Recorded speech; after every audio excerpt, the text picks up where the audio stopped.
I'm Audrey Zakriski, and I'm a professor of psychology at Connecticut College. I'm Hannah Wing. I'm a student at Connecticut College. And I'm Judy Gomez. I'm also an assistant professor at Connecticut College. I'm thinking back to when I was an undergrad, and I was thinking about these things in the ways that we're talking about them today in terms of psychology as a psychology student. And I didn't have the word intersectionality at that time, but I think I was thinking about it that way because of my own positionality, right? And how I viewed psychology and thinking about folks not operating in a vacuum, right? That we are all embedded within a specific context.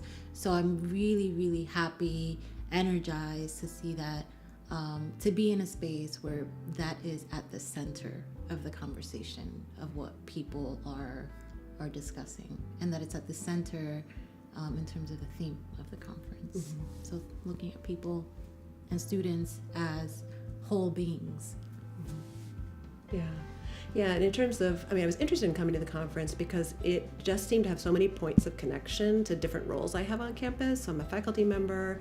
I do work with our counseling services. I work with our Posse program on campus, and I'll be directing our Center for Public Policy and Community Action, the Holleran Center. And in every one of those places, it's so essential to be thinking about intersectionality and students' lived experiences, and thinking intentionally about engaging all voices, and how to bring that into the room. There's been some really meaningful kind of experiential exercises helping us think as educators and as facilitators how to create an intersectional space in any gathering that we have on campus. And I think that doesn't happen enough. It's happening more, and more people are pushing for it, and it's becoming centrally important, and everybody needs to become good at that. That's one thing I'm really kind of taking home from this is, on our campus a little bit too often it falls to a subset of faculty or a subset of staff, and it really needs to be and a subset of students. And a subset of students, yeah. And the competency to sort of engage in intersectional conversations about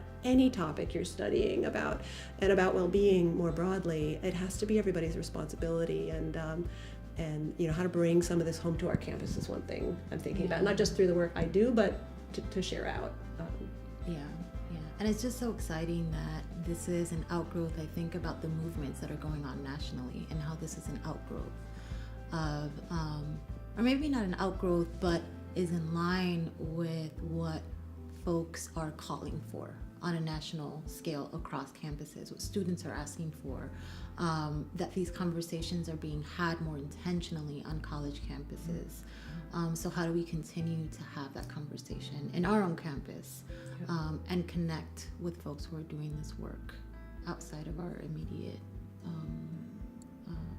context? Yeah.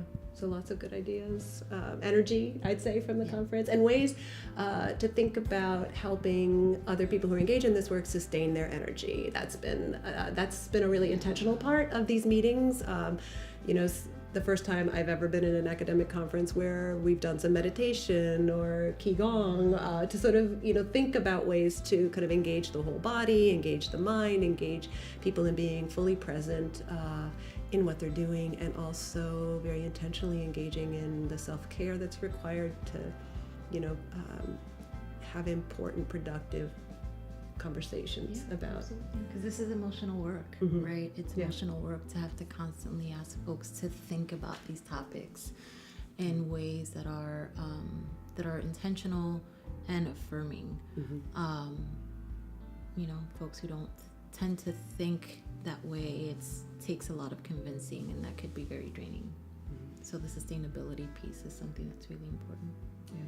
And I think it was interesting nice that the conference had the option of live streaming for certain things and trying to make it more, the information that's being held in the conference is more public, so it could be spreading the awareness and spreading the word of this, because it's not just for certain academic people or certain subsets of people. Right, or people who could travel to Chicago. Yeah, right. Exactly. Right.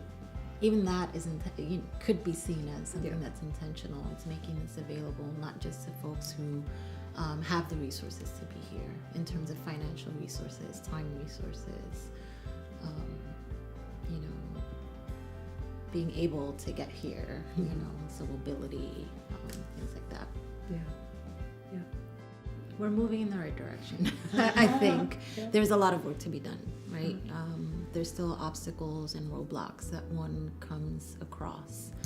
But I think what's important is that folks are picking up on the importance of these topics and being willing to do, because it's both the work that we're doing on campus and carrying that conversation, continuing to carry the conversation and have the conversation, and it also takes courage to do the internal work necessary to do this kind of work in a way that is effective and relevant for certain people and affirming.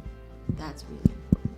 You had mentioned some people feel that intersectionality is not as relevant to them or something. It could be because like there's certain energies or the majority of energies are more salient during the context of the campus in particular, or someplace wherever they go. So I think maybe it is challenging and emotionally kind of sometimes draining to like try to change your mindset of how you're thinking about it based on the context you're in, and because you're moving throughout the social world and it's very different every place you go. Yeah.